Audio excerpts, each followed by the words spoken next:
Welcome, everyone. Terrific turnout for our new chairman. So on behalf of the Atlantic Council, I'm pleased to welcome you all here today for a special conversation on America's role in a world in transition with Atlantic Council Chairman, Governor Jon Huntsman. I'm going to make some really brief remarks because I know they haven't come to hear me. And, you never know, Fred. You're kind of a superstar in your own right. A legend in my own mind.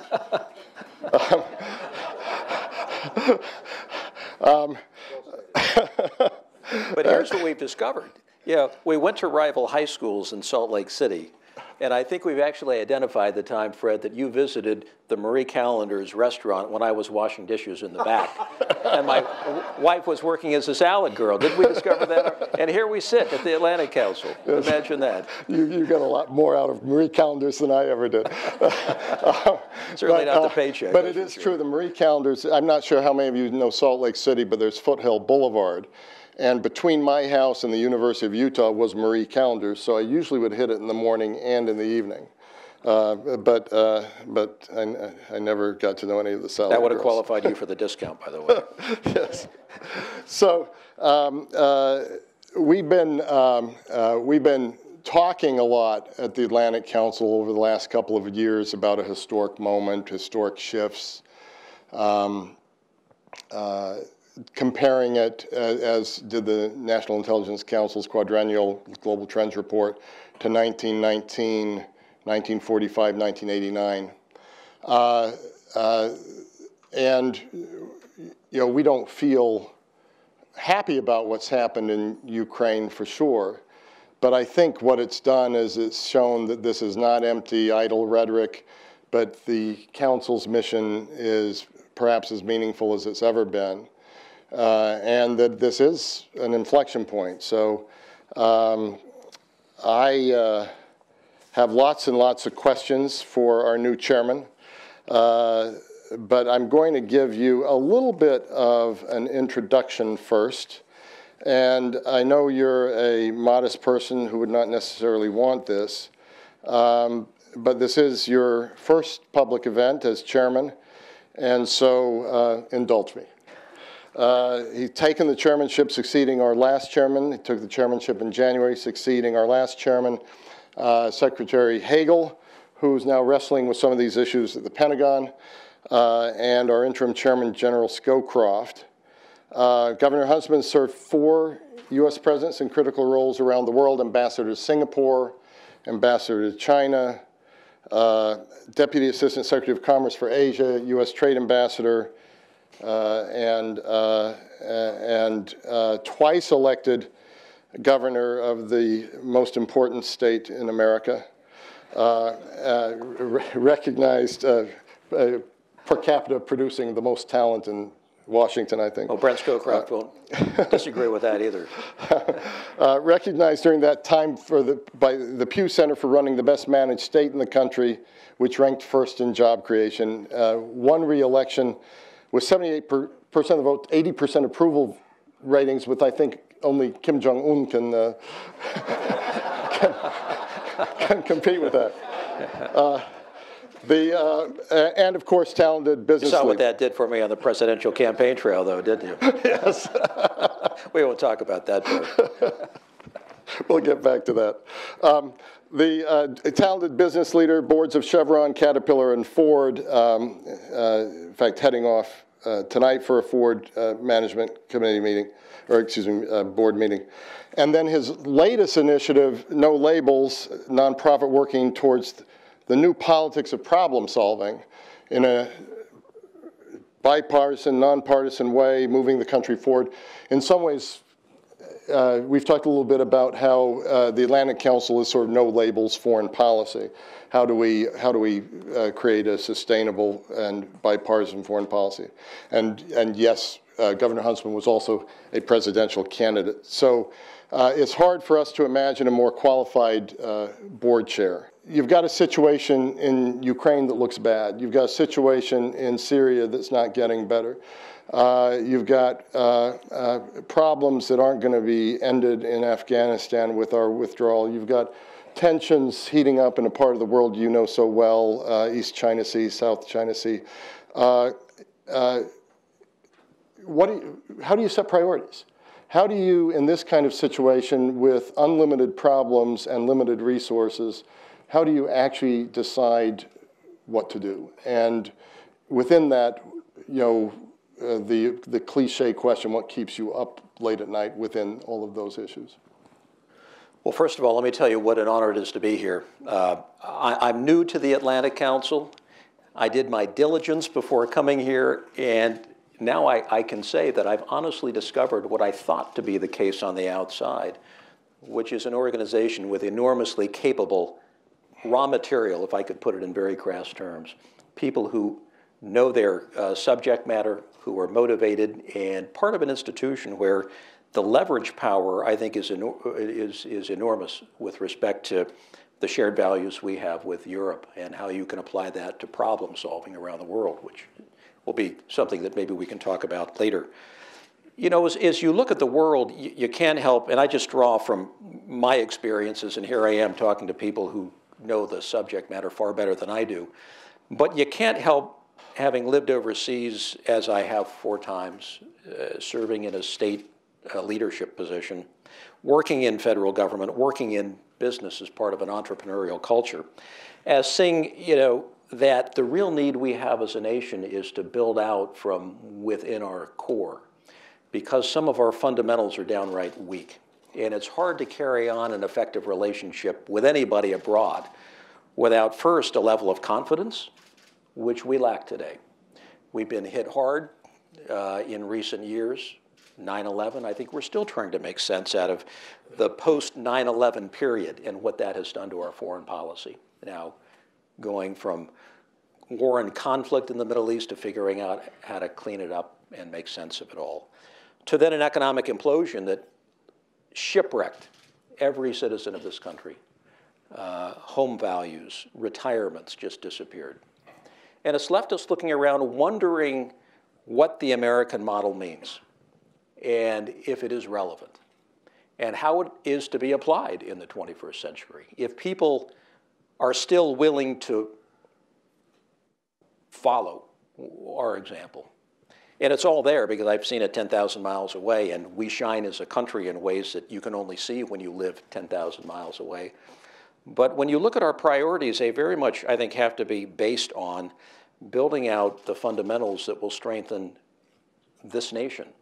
And that, by extension, will allow us to engage with the world in more confident ways that would also follow our strategic interests, which sometimes are a little bit in flux. But we have to remember that we do have a market brand in the world as a nation that is very vivid wherever you travel, whether you like it or not. And it's liberty and democracy, it's human rights, it's free markets. And sometimes we practice those imperfectly. In fact, one of my bigger gripes is we would be a much more effective world leader if we were to practice what we preach with greater effectiveness. And I think that alone would be something that we could work on as a nation. But building our core, strengthening our fundamentals, and bringing greater confidence to our people in this country, who sometimes see the world in fearful shades, whether that is because we are, in a sense, geographically isolated with 2 of the most impenetrable borders in the world, the Atlantic Ocean, the Pacific Ocean, Canada to the north, where we're not going to have problems anytime soon. We're not going to go to war with Canada. It was like being, governor in the state of Utah. I never once had to declare war on Idaho, and that was a very comforting thought. And, here we have, to our south, Mexico. We have the prospects for a Western Hemisphere. Just take our own neighborhood. A Western Hemisphere strategy that could speak to economic strength, growth, an energy sector that would be without parallel anywhere in the world, the ability to get back on our feet, not just as a country, but as a region in preparing for the 21st century. So there's much that we can do that would be a natural outgrowth of, A, rebuilding our fundamentals in this nation, and by that, you've got to get the economics right, or you can't get the politics right that follow. And nation building at home. Nation build, you call it, people describe it in different ways, but America's goodness and greatness and ability to move others and to inspire really is driven by what we do here and how effectively we do it here. And when we're weak and dysfunctional at home, that's how we're seen abroad, and we lose our ability to transform, shape, and inspire. And that's not a good position for us to be in. And the second basic pillar in this country has got to be education. My kids have gone to school in different countries.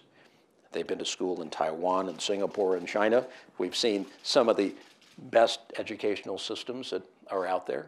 They've been in public schools and private schools. We have some work to do, but we also have answers to every one of our challenges as it relates to education reform in this country, which leads me to my concluding thought, which is the biggest challenge for us, my biggest concern, is that we not lose our mojo as a nation. We are still a frontier society in the sense that we break boundaries, we invent, we create, we innovate. So if you want to see a contrast, go to Silicon Valley, as I have, fairly regularly, and compare and contrast the optimism and the can-do attitude that exists there with what you find in this town, which is impenetrable in its negativity and the sense that nothing will get done. We can't work out our issues on capital. We can't come together of people of good common sense and reason toward a solution. Yet on the other side of our country, you find just the opposite. You find that the sky is the limit, that American blue sky optimism and can-do ethos is alive and well, which really is the sweet spot of the American public. If we lose that, then we're done in terms of a nation that really can remain relevant and competitive in the 21st century. Let me follow that up a bit, because we all know what happened in the 1930s when, to a certain extent, we focused on nation building at home. We had to come out of the Depression. We really didn't want the world to disturb us any longer. And the outcome wasn't necessarily a good one. Now, the current period is not the 1930s. World is much different. But looking at the situation where Americans are tired of engagements after Iraq and Afghanistan, to a certain extent, seeing the problems of the world and relieved that we're not getting too deeply involved in them. And you see a situation like Ukraine, see an ongoing situation like Syria. In this sort of period where you're absolutely right that we have to build and keep the market brand, and we have to not lose our mojo as a nation, can we walk and chew gum at the same time? So in other words, can we do that and continue to be engaged in important ways to take on this historic inflection point? And or is this just going to be a time where Americans aren't going to support an activist U.S. foreign policy? Well, of course, we have to stay engaged now more than ever before, and we have to walk and chew gum. We have to pivot in Asia. We have to regain a sense of balance in Europe. We have to do all of the above. But I'd have to say that the attitudes on display by the American public, I think, are driven as much by our high level of unemployment and a sense that their futures have been lost than anything else. So to govern a state when your unemployment is 2.5%, as ours was at one point, as compared to 8%, where it went in short order after the collapse of Lehman in 2008, is a contrast in governance like I've never experienced. Unemployment is down at a lower level. People have greater confidence in where their government is taking them. And they're willing to explore new opportunities in the world, to export and engage with foreign partners. So why is it that we're able to get free trade agreements done when our unemployment is low as opposed to when it's high? We have greater confidence in where we're going as a nation and how we feel about the rest of the world. So we have to stay engaged, but the challenge will be it becomes more difficult in this heightened political environment to be able to do what needs to be done, to carry on a level of diplomacy, to problem solve, to engage with trade agreements, 2 of which are in the works, which I'm very happy about. I think that's 2 of the greatest things we have going in the world. Transatlantic Trade Investment Partnership and the Trans-Pacific Partnership. Right. Yeah. Right. They will be difficult to do. I mean, in the best of circumstances, trade deals are very, very difficult to do. Evidenced by Trade Promotion Authority, which was fought for and won barely, I think, by 2 votes back in 2001, 2002, before Singapore, Australia, an ASEAN Trade Investment Framework Agreement, India Trade Investment Framework Agreement, and others were done and finalized. It's trickier in today's environment. And you've called for a permanent Trade Promotion Authority for the president. Well, that's the only condition in which you can operate in terms of your international economic policy. Otherwise, it's hijacked politically, and there is no ability to negotiate with your foreign partners. So we have in Mike Froman an excellent trade ambassador. He's competent, he's smart, he knows the world, he's been in a hot seat for a long time, and now he'll have to go out and do what needs to be done with both these agreements in a difficult set of circumstances. But if he chooses to move forward to negotiate these deals without Trade Promotion Authority, he's not going to get the best offers put on the table. That's just a given, which means your negotiations are, in a sense, futile, wasted time, and something you'll likely have to redo. So I don't know what the order will be in terms of Trade Promotion Authority, first negotiations later, some negotiations first, TPA along the way.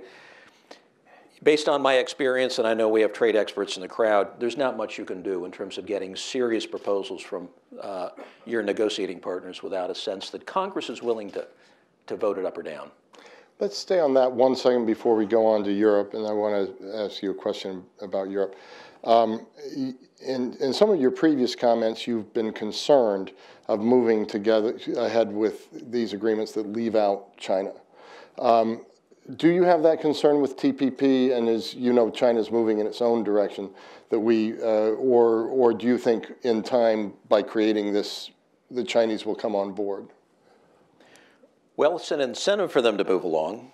You could argue that the Shanghai Free Trade Zone, the expedited nature of the Shanghai Free Trade Zone, which is sort of a recent construct to further liberalize the economy, particularly as it relates to services, is an attempt to kind of move things forward at a pace that would allow China to be a player in all of this.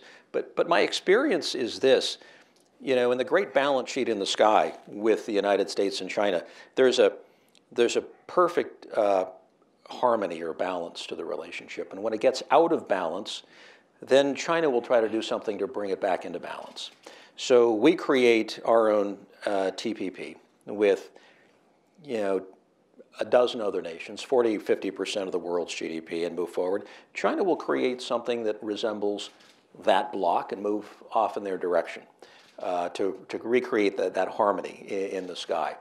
We announce a case on tires. They will hit us back with an analogously valued trade case on chicken parts. It's just a reality of the U.S.-China relationship that our policymakers will have to deal with. So for every action, there's a reaction. For every major trade initiative we have in the Asia-Pacific region, there will be a response to that. And so I say, okay, instead of wasting the next 5 to 10 years playing the game of proposal, counter-proposal with China, why don't we work on something like the Bilateral Investment Treaty, which is now off and running, which is a great thing, thought to be impossible to do just a couple of years ago. And let's prepare the way for China to meet certain benchmarks in terms of liberalization around trade and investment, and see if they can't then do what needs to be done to bring them into TPP later on. And really make this a world-class agreement that would bring into the fold the major economies of the world. It's incomplete without China and will continue to be incomplete until that angle is worked out. Well, that sounds fascinating, and I think you can probably expect we're already doing some interesting work on China at the Atlantic Council and the Scowcroft Center, but that we'll pick up some of these ideas as well. On Morning Joe last week, you made some interesting comments about... That's what you're supposed to do on that show. Interesting and brief comments about strategy. And you said that there was a lack of an American strategy for the world, and particularly in terms of dealing with Europe. Could you elaborate on that? Is the U.S. without a strategy at the moment? Your predecessor, General Scowcroft, mourned that during the Cold War, we had a strategy, was containment, and then we had to figure out the tactics. But that we're now all tactics and no strategy. Do you have the same concern? I do. We had alliance maintenance programs during the Cold War. We had a very defined strategy that certainly allowed my home-based political party to organize itself around certain key principles that today don't exist, which, you know, so in 1889 has had all kinds of implications in terms of the way in which it's left us with vis-a-vis Europe, the way in which it's left our political parties, which had an organizing theme back when and don't seem to have organizing themes today. But here's the sad reality when you look largely at the United States and our place in history. So having lived in 4 countries, only one of those countries does not really have a strategy, this one. And I don't, you know, Singapore, China. It has a sense of the big picture issues, where they're going and what must get done to survive in the 21st century. So as a governor of a state, what did the governor do? You have to develop a strategy.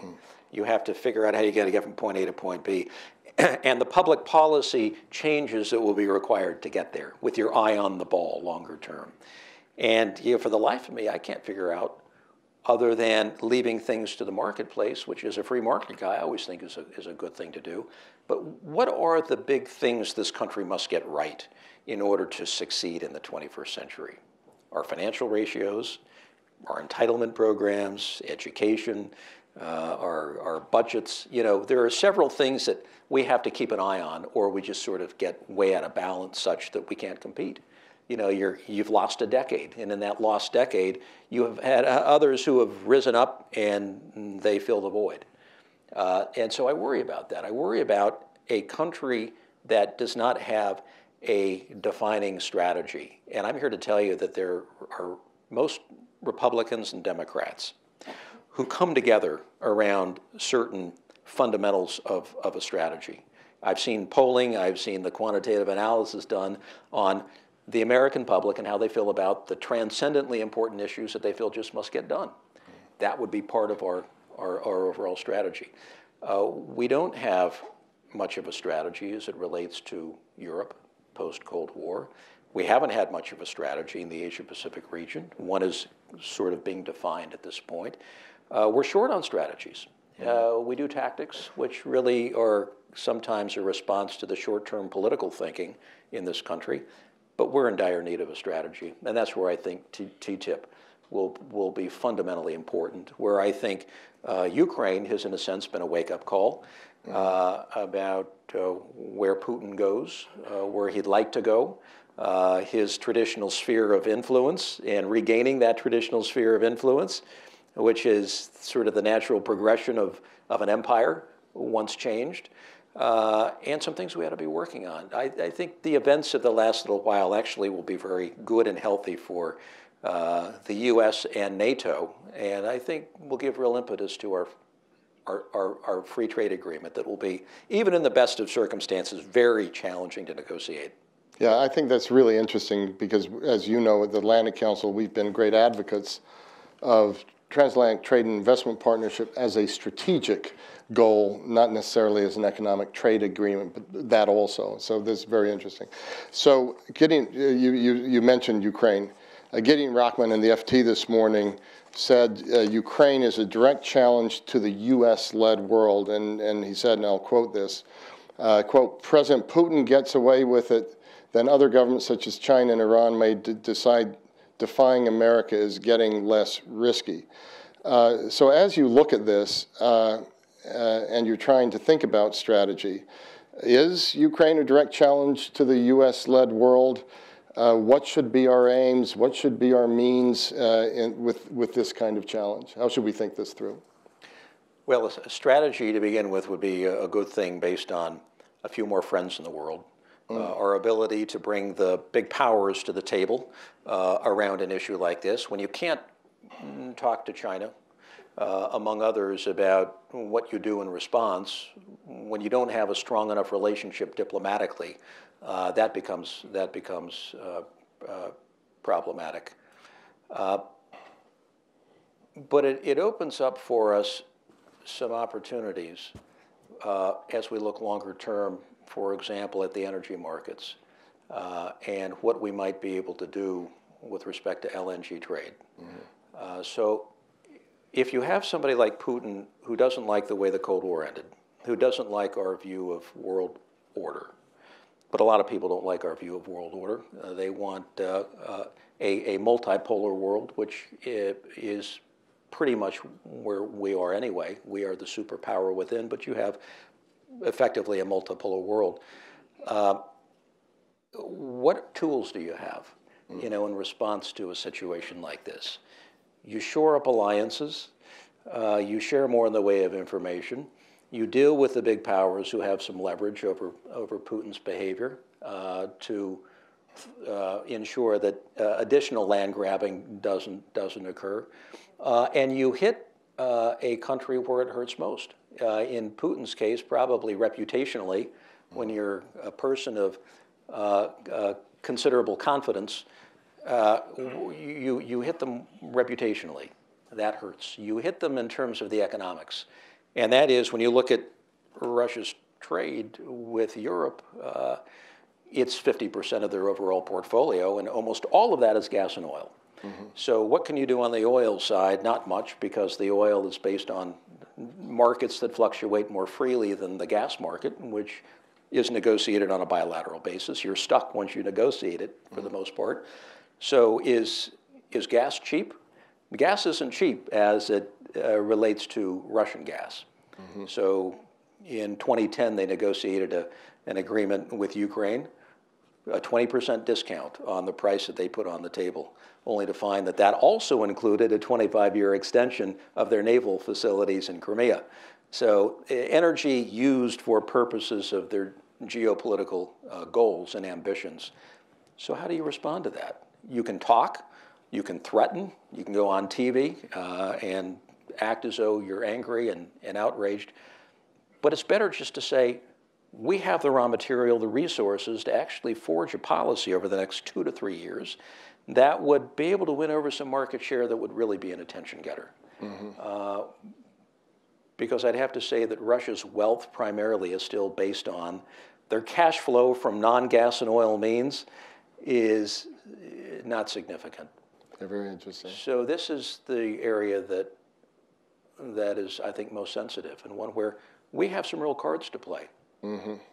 Very, very interesting. I want to get to the audience, and the one thing I think is worth asking, because I'm not sure they'll ask it quite this way, but I had so many emails congratulating the Atlantic Council when you became chairman.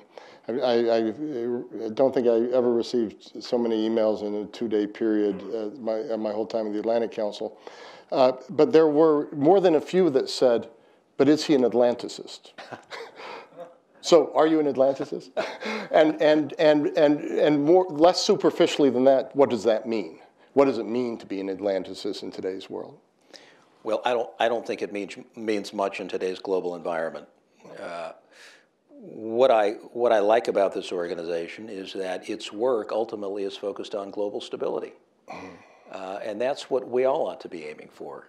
So even though you spend many of your professional years focused in one part of the world, you realize pretty fast that the problem solving that will be needed in the years to come, whether it's around making sense of the Middle East, whether it's around Afghanistan post 2014, 2015 when the NATO troops are out, will require close collaboration between the United States and our European allies. There are certain values that gave rise to that relationship to begin with, back when Dean Acheson launched this organization, the year I was born. And those values are pretty much true today. They've been lost in the dust a little bit with the events of 1989. We turn our attention elsewhere, the threat lessens, and pretty soon we leave our set of relationships a bit in tatters without the kind of muscle building that is required. And what you're doing through this organization is effectively reminding everybody that in order to problem solve globally, you're going to need certain relationships intact that are able to work together in effectively fixing and achieving results. The United States can't always do it alone. Europe can't always do it alone. But together, I can't think of much we can't do when we're unified behind a certain goal. Well said. On Morning Joe, you said we had the pivot to Asia, we had the reset with Russia, but we've left in the dust our relationship with Europe. Today we don't have a strategy, again, repeating that, but toward Europe, and those relationships have languished at a time when they should be strong. So you feel that we have not given enough attention to this set of relationships in the recent past? This is the walking and chewing gum at the same time comment that you made earlier. We should be able to maintain our relationships both across the Pacific and across the Atlantic as a superpower. You're involved in politics. My last question before I go to the audience. You were quoted somewhere along the line mourning the evolution to politics as theater. Talking about this, getting our mojo back, how important is the partisan divide in Washington to, and the current state of the political discourse in Washington to our relative strength or weakness? And how concerned are you about that? What do we do about it? Well, the very fact that we can't get our act together at the most fundamental levels of legislating our future is not seen as a positive from abroad. Now, does it affect the marketplace? Of course it affects the marketplace, but it's almost as if the private sector has cut a trench right around D.C. and they're going straight forward. I mean, look at the Dow, look at the major indexes. They're all doing pretty well. But I would argue that the dysfunction of Washington, our inability to get things like tax reform and an energy policy, which really would allow us to fire up an engine of growth, has probably cost us, I don't know, 1 GDP point, maybe more. That's a lot of jobs. That's a high price to pay for the dysfunction of Washington. And it shouldn't be that way. I mean, every business, every family, every state, and most local governments, they have to figure out how to get things done. So why is it that we accept that kind of behavior here? And it's not about ideology per se, which a lot of people argue is a problem. We all have our own ideology, and that's just human nature. The problem, so far as I can tell, is extreme partisanship, where people park themselves in their respective corners of Capitol Hill and refuse to get together, build trust, and engage in even the basic work that needs to get done, like budgets and stuff like that, to keep us moving forward. So consequently, it's caused a huge diminution in trust, which is maybe one of our weakest spots as a country right now. What do you do when you don't have trust? Trust by the people in those they elect and the institutions of governance. What do you do to strengthen democracy when it desperately needs to be strengthened? We need, politically speaking, some points on the board to show that our elected representatives and the institutions of governments can get something done that yields some benefits for the people of this country. Give me an example. what can one do? And the second question on top of that, and we are a nonpartisan organization, so this is a question in a nonpartisan manner.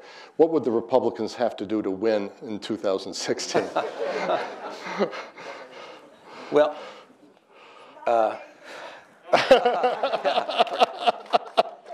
guess again. You got to be crazy to do that once. I think somebody's passing a hat back there. To do it twice. You know, we can learn a lot from the lessons of our history and the lessons of our past. So what gave rise to Lincoln and his success? You know, a sense of equality, which is one of the great values of this country, equality under the law. That was a Republican principle under Abraham Lincoln. Teddy Roosevelt brought us a love of the land, so much so that he went out to my state in the western U.S. and took huge blocks of real estate and said, these will be our state. Can you imagine somebody doing that today? It would cause rebellion in the western United States. But that was Theodore Roosevelt, a Republican, who came to my state, Utah. I wasn't around then. And he went down to Main Street. He gathered everybody together, and he thanked the people of Utah for being good conservationists. Good conservationists, because they love the land. We don't talk like that anymore. And Eisenhower brought us the transportation system, our nation's infrastructure, without which you can't trade, you can't engage in commerce, you can't find the mobility that has made us a very, very unique nation. He believed in infrastructure that built our core.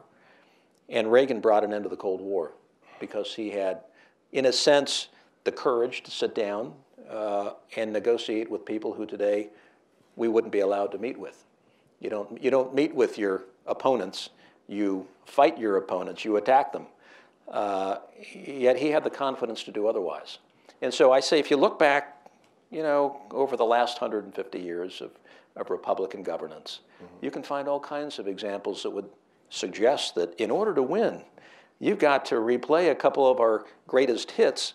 You've got to have a bold, courageous vision. You've got to have a sense of optimism. You have to capture the aspirations of the American people packaged in traditional Republican values. You have to be inclusive. You have to invite people in and build from the lost demographics that have to be. Listen, when it's 270 electoral votes, this is the bottom line of presidential politics. 270 electoral votes with states that are increasingly purple, you have to win in those purple states. You have to get 270 electoral votes. And so there are states that Republicans will have to compete in. And the formula will be very simple. And you'll see Republicans that will all dash to this endpoint, you know, 2 years from now. A little more open and progressive on social issues. Conservative on financial and budget issues because of the storm we have been through. We've all been chastened. And realistic on foreign policy. You know, you just take that blend and guaranteed whoever wins next time will likely be an embodiment of those principles. Whether Democrat or Whether Democrat or Republican, because that's the sweet spot of where we are. And if you question that, sit down with your son or daughter or grandson and granddaughter. So I'm raising 7 kids. And I get these lectures all the time. They're largely unaffiliated. They don't do party stuff. And they just want their country to work. They want the problems solved. They want to take an entitlement system that, you know, has given on average $300,000 to $400,000 in benefits to those retiring in recent years. That will pivot to a negative $200,000 to $300,000 for their generation. That at some point they're going to wake up to the numbers and just say, this is not right, this isn't fair. We've got to figure it out. And it isn't RD, red, blue, Republican, Democrat, Fox, MSNBC. It's basic math, a lot of it. And I think we'll wake up to the basic math aspect of it and say, where have we been all of these years? We got to actually get find some solutions that move the American people forward. Governor, thank you very much. I'm going to turn to the audience here for a question here. We've already got quite a few questions, and I know we haven't touched on China, we haven't touched on the Middle East very much. You know, so there's lots of things to ask. If you could identify yourself, good heavens, I will try to get to people as I've seen you. There's lots of questions. Hi, Chen Weihua, China Daily. Congratulations, Ambassador. My question is, do you think the Chinese American leaders at the moment have the wisdom and ability to build this so-called new type of major country relations? Sort of we're not heading to sort of disastrous conflict, even given this sort of flashpoint in the East China Sea. Secondly, I want to ask, when you ran 2 years ago, the Republican candidates make you look like the least knowledgeable and relevant regarding China. So do you think, or the Republican supporters or American people are ready for your rational voice when you decide to run in 2016, or you have to sound more like a Romney? Well, I'm looking forward to reading your paper tomorrow. Thanks for the question. And first of all, you find in American politics that, whether you like it or not, your opponents come after your strengths and try to make them your weaknesses. That's just one of the principles of going after your opponent, apparently, I come to find. When I ran for office before, it was actually on ideas and things that I wanted to see done for the people that I wanted to represent. In politics today, you get very little talk about vision and specifics regarding the world in which we live and what the art of the possible, in other words. And you get a whole lot of political bluster, which, doesn't serve the purposes of the American people. But 2016, you don't have to worry about. I'll be here with Fred, and we'll be doing, if Fred still wants me around. I think we just got an Atlantic Council commitment through 2016. Thank you very much to China. I really appreciate that. With respect to the Daguo Wanxi, the big power relationship, this will be driven by people. You can write things on paper. You can come up with big ideas, but ultimately diplomacy in the U.S.-China relationship is driven by people. People with a sense of what is doable, people with enough sense to say, we need to identify at some point our shared and common interests, with both of us being on the world stage. We know where we disagree, but let's also identify the areas of agreement and begin to forge relationships around that. There's a plane lost at sea somewhere in Southeast Asia today, and I can't think of two countries better prepared to help in that search and rescue effort than the United States and China. We've had tsunamis and disasters in Asia, and I can't think of two countries better than the U.S. and China to help bring relief and hope to people who find themselves in desperate situations. We'll disagree, we'll have issues that bring tension to the relationship and result in mean and nasty headlines. But we have to, first and foremost, begin to understand what brings us together and what will keep us together. We need glue in the relationship. We need an adhesive that is very difficult to find sometimes. We are missing an opportunity today to really refine the relationship with the fifth generation of leaders. So we've had Mao Zedong, Deng Xiaoping, Jiang Zemin, Hu Jintao, and now Xi Jinping, the fifth generation. Well-schooled, pragmatic, embarking upon reforms that are unprecedented since the late 1970s. The anti-corruption drive, the economic reforms. I keep reading about what is playing out, and I say, Xi Jinping is serious about his direction. And while he consolidates his power between now and the 19th Party Congress and begins to implement things toward the 20th Party Congress, we need to forge a big power relationship that goes beyond words. That's done only one way. It's by people. And the U.S.-China relationship can only work at the head of state to head of state level. And we haven't had enough of that kind of interaction. We've had sunny lands, which was good, but we need about 10 more sunny lands in order to really understand each other. And then we need to take our relationship toward problem solving around the Korean Peninsula, which is one of the most potentially dangerous regions in the Asia-Pacific region. And we also need to apply a little bit of problem solving around confidence building in the East China Sea, where there is no easy answer because you're talking about sovereignty, and sovereignty isn't easily resolved. So you have to build confidence and create an environment that speaks to trade, commerce, business as usual, while working on our differences.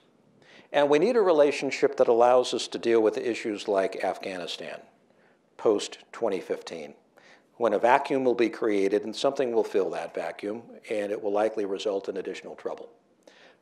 And who will be left to problem solve? Well, the United States, our European allies, China. There are only a few players who actually can do what will need to be done in a situation like that. But that is all premised on our ability to build trust in the relationship. So the gas tank is running empty on trust, and something will have to be done to change that dynamic. Thank you, Governor. And Stanley Roth from our board, please. I can wait for the microphone.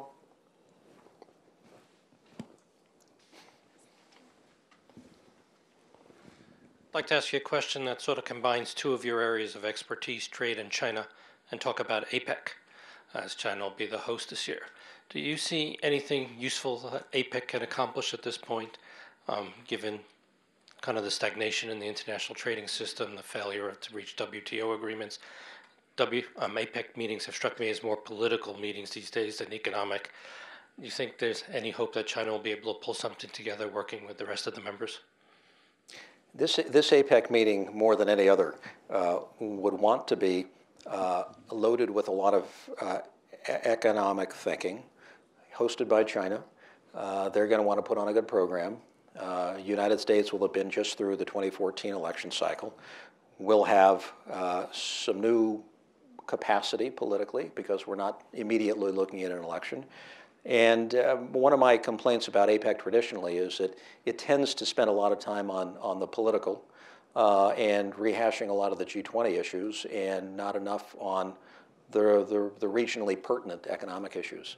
And I would hope and even think that this iteration might produce something a little bit different in terms of a greater focus on trade, on investment, on economic integration in the region. And I'll just end by saying, Stanley, I think that partially it will be that way because China will want to have that messaging as an add-on to their economic reform efforts that have taken center stage. We started a little bit late, and so with your permission, Governor, maybe we'll run through about 6:15, if that's okay, give another 10, 15 minutes for questions. I see so many people with questions. Sure. Ode Aberdeen from our board.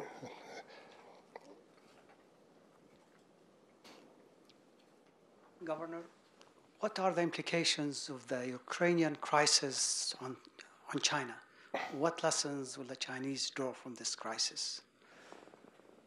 Well, I think two things, maybe three things come to mind. One, it in some ways imperils the relationship with Russia, which has become something looking and feeling almost like an alliance, stronger than I've ever seen it in my professional years. And the United States and Russia, or China and Russia have always had a difficult time keeping the relationship in balance.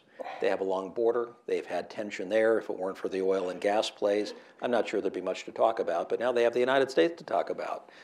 And they have votes in the UN that bring them together, whether it's on Syria or Iran or North Korea.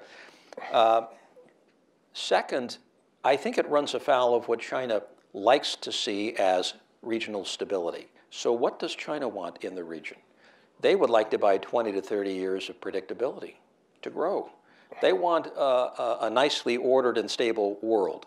They don't want to be too far out in the lead. They don't want to do what the United States has to do. They don't want to take on the leadership role just yet. And we'll see if ever that will be the case. But this stands in the way of the predictable marketplace that just allows trade to flourish. That's problem number two. Problem number three is whenever you talk referendum in a place, any place, it gets right to the Taiwan issue. And even though it hasn't been stated overtly, I can't help but think that in the foreign ministry, as they draft their talking points every day, they're thinking, this is a tricky one. I think we'll go back to our statement on our sentence on non-intervention and leave it at that. But that has to be a very complicating aspect of the whole thing, even though the two questions on the referendum are, they take us toward the same result. But anytime there's talk about referendum, that becomes a very sensitive issue. vis-a-vis Taiwan. Interesting. So many questions. I'm trying to get in the order I've seen you. Please, right here in the third row. Yeah.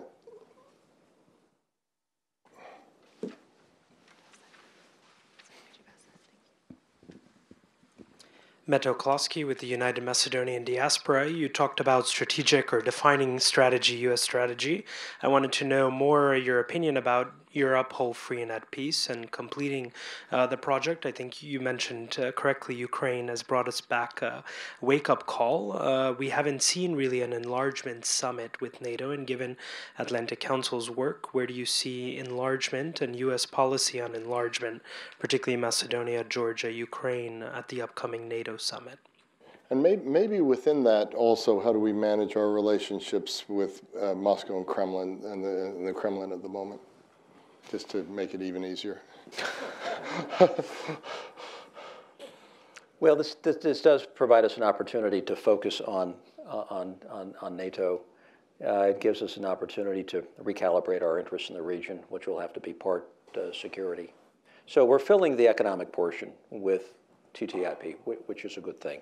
I think on the security part, we ought to continue to look carefully at expanding our alliances under NATO, where we have training, information and intelligence sharing more routinely, and a deeper set of relationships on the security side would, I think, be an aspiration that we should move toward. It gets problematic the closer you get, of course, to Russia, and that's where the rub lies. When you talk about Ukraine, in this specific instance. At some point, the economics of the U.S.-Russian relationship will have to be a real consideration here. So just last week, you look at the Russian index, the stock market, which probably blew through $60 billion in lost value. More than was spent on the Sochi Olympics, Winter Olympics. And you look at what it potentially could do to the trade in gas and oil. What the cost is ultimately on many of the plutocrats, on U.S. companies that have very sizable investments in Russia. And we'll have to maintain a strategy that allows for economic engagement, to build on liberalization. But I think we're going to have to take a hard line as it relates to the expansionist tendencies that we're now seeing, and have to change our messaging around that. And you can talk, but it only becomes real when you have new friends in the region who you're building and expanding with. And that's why NATO's, I think, increasingly an important consideration. And the trade agreement, free trade agreement, will be important as well. Thank you very much, and that's certainly the way we've been seeing the Atlantic Council. There are really two sides of this relationship. There's what some are calling the potential of an economic NATO, the Transatlantic Trade and Investment Partnership, and then the traditional ties. Harlan Ullman, then the gentleman in front after that, please. So thank you for your patience, everyone. Governor, I'm Harlan Ullman. Thank you for your good to see you. Comments. Good to see you. A caution and a question. Your predecessor became Secretary of Defense, so be careful. My question is, you present... With two sons in the Navy, I may have a conflict of interest there. Not at all. And that's probably the right thing to be. The one before that became National Security Advisor. So. You present an extraordinarily rational and pragmatic view, but our political system is neither rational nor pragmatic. So what would you argue can be done to make it more rational and pragmatic? No matter who's president says A, and the bad guys or the other guys are going to say B, C, and D. So how do you get around that? You have to reward results, and you have to reward problem solving, as opposed to rewarding bad behavior. So we've had a political system since 2008 driven by anger and extremism. Those have been kind of the defining aspects of our political, resulting in nothing. We send a generation of members of Congress back to blow up the system, and they blow up the system. And now the American people are saying, well, we do have to have a budget. We do have to get a few things done to survive in the 21st century. We have to begin putting it back together again. I would argue that the voices coming out of the grassroots, will be tempered by the reality of where we find ourselves. We've blown it up. Everybody knows that. We've gotten the anger through our system. And now there's just a sense of remorse that the system doesn't work. So I do think that the town hall meetings increasingly will be, how do you problem solve? How do you get things done, please? How do you cross the traditional impenetrable ideological divide? And I do think that problem solving will be rewarded politically. And once it becomes something to aspire for, as opposed to anger and ripping things down, we might find some results at the end of the day. And I think that may be where the sweet spot of American politics is in the years to come. Unemployment comes down, people get back on their feet, we get a little more confidence in the system, and people begin running on real ideas as opposed to taking people down. That may change the dynamic. So what we're trying to do out of No Labels is, there are really two things here. One is to build... Senator Manchin, Democrat, is your co-chair. Yeah, is co-chairing. And I didn't know much about No Labels before I signed on, and come to find that it's an unprecedented experiment in political entrepreneurship. It may yield some really important things or maybe nothing at all. I tend to think it's going to yield some very instructive things in the next couple of years. So we built a caucus on Capitol Hill of about 100 members of Congress and senators, half Republican, half Democrat. They're meeting regularly. They've never met before. They're building that indispensable lubricant called trust, and they're beginning to get pieces of legislation done, like no budget, no pay, like a biennial budget, which just passed the Budget Committee recently. I mean, how cool would that be if we were to see something like that? And now they've come to us and said, okay, we're now a well-oiled machine, this caucus. We want to do some really important things. And we're going to spend the next year or two filling that vessel with issues that would represent what we refer to as a national strategic agenda, things that Republicans and Democrats longitudinally feel are just really important for the future of this country. And they're saying, bring it on. Let us fashion legislative tools to see if we can get things done around jobs, around sustainability of entitlements, balanced budgets, energy self-sufficiency. So over the next couple of years, if done right, we'll have the group on Capitol Hill, we'll have the substance for the advocacy, and then we'll have the presidential election in 2016 to infuse a lot of this problem-solving ethos into the bloodstream of the American political system. And I think we might find ourselves in an interesting spot. One can only hope, please. It's a clinical trial, and we're in about phase 2 of efficacy right now.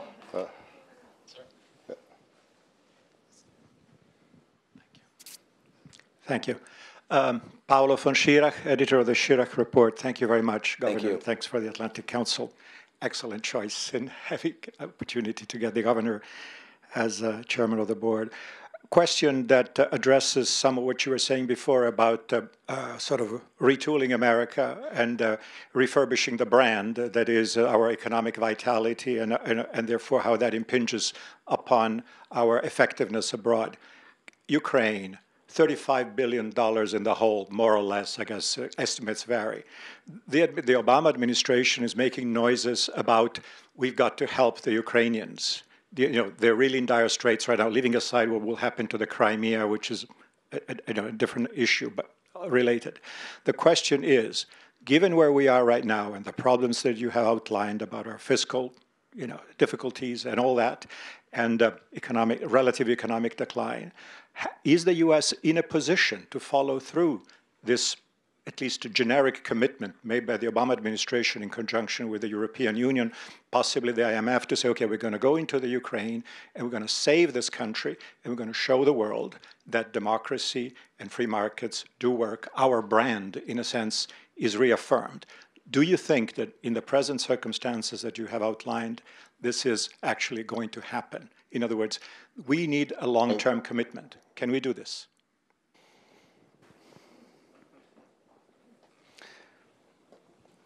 Ukraine will have to fix itself with the right tools. We can't come in from the outside and say we're going to fix Ukraine. The Ukrainian people will want to fix their own condition. And part of that will be elements where we can help and bring some capacity to bear.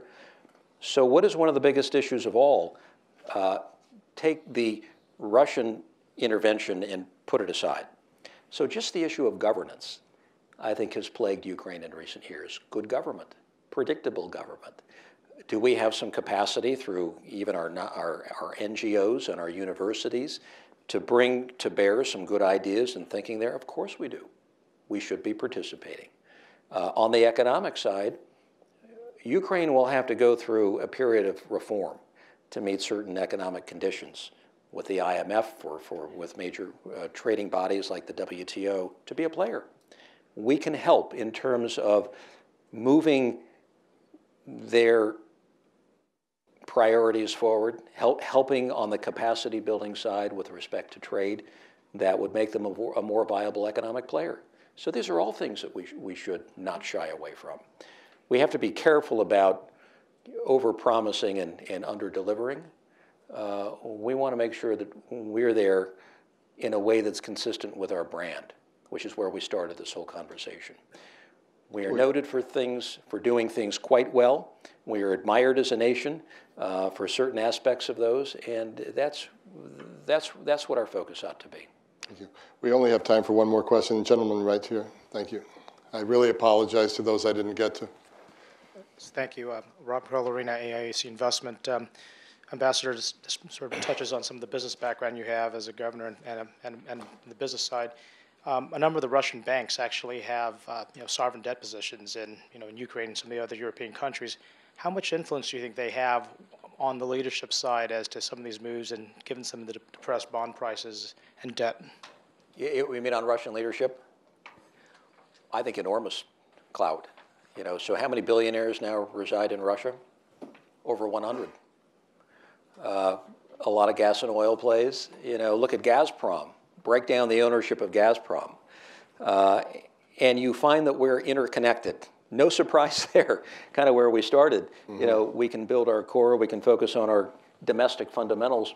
At the end of the day, we're still inexorably tied economically to the rest of the world.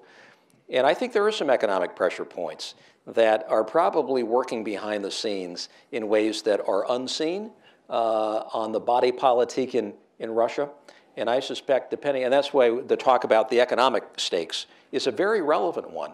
And how you value that, who loses, who wins, and the support that Putin is able to maintain in terms of the oligarchs and those who are part of the moneyed class who have certainly been part of Russia's economic rise. That will be a very real factor in terms of determining the future of Russia's decision short term. So you can see this could have gone on a long time. We probably need to do this another time in the future. The one thing I just want to say in summation, because I think a lot of people in the audience are thinking it, is how lucky we are at the Atlantic Council to have you as chairman. You got a bit of a taste of the Huntsman chairmanship thus far, the intellectual quality of it, the wisdom and the range of interests and knowledge. So let me thank you for this hour, but let me thank you already for the leadership that you're showing at the Atlantic Council. Thank you very much. Thanks, Fred. I appreciate that.